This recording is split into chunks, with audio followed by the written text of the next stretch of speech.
Bu arqamda ko'rib turganingiz hozirgi vaqtda Beruniy tumanidagi birinchi sonli kasb-hunar texnikumi, ya'ni hammamizga 14 kollej nomi bilan tanish bo'lgan joy. Bugun biza bu joyga kelishimizdan maqsad hozir bu yerda kasb-hunar bayrami o'tirilyapti va video davomida shu yerdagi barcha savollarga javob topamiz. Nechta bu yerdan kasb-hunar o'rgansak bo'ladi, qachon kelsak bo'ladi, nechanchi klassdan so'ng.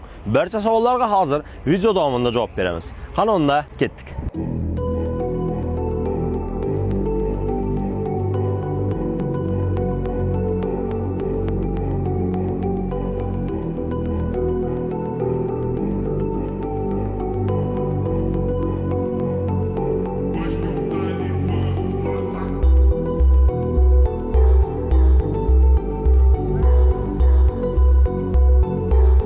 Endi hozir umumiy texnikum haqidagi barcha savollarimizga Rajab va Xosiyat aypamiz javob beradilar.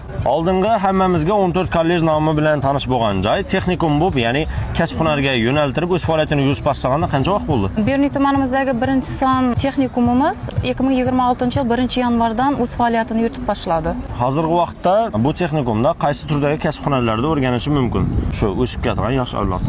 Raqamli axborotlarni qayta ishlash ustasi, elektrik, avtomobillar servisi, metalga qayta ishlov berish, moda va tikuv ishlab chiqarish texnologiyasi, traktor va agrotexnikalar mashinisti.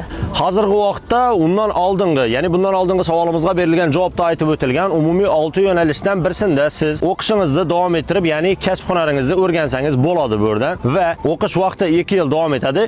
9-sinfni bitirib turib, shu yerning o'zida 10-11da o'qisangiz bo'ladi. Undan tashqari agar maktabni bitirib turib keyin o'qiyman desangiz 11-sinfdan so'ng ham o'zingizning xohlagan turdagi aytib o'tilgan kasb-hunarlardan birisini o'rganib turib kasb-hunarli bo'lishingiz mumkin. 11-sinfdan so'ng o'qiyman desangiz ham sizda 2 yil davomida sizga o'z sohasining mutaxassislari tomonidan eng muhim bilim ko'nikmalar beriladi. Agar 11-sinfdan so'ng o'qiyman desangiz albatta kontrakt asosida o'qishingiz talab etiladi.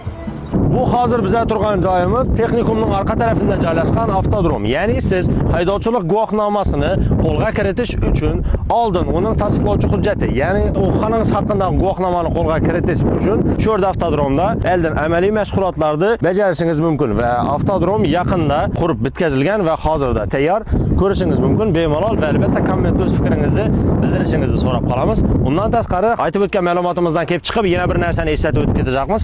Haydovchilik guvohnomasini qo'lga kiritish uchun guvohnomani, ya'ni yangi aytib o'tgan o'qidi qog'ozimiz ham bu yerda o'qish orqali 2 yil davomida 2 yillik ta'limdan so'ng qo'lga kiritishingiz mumkin.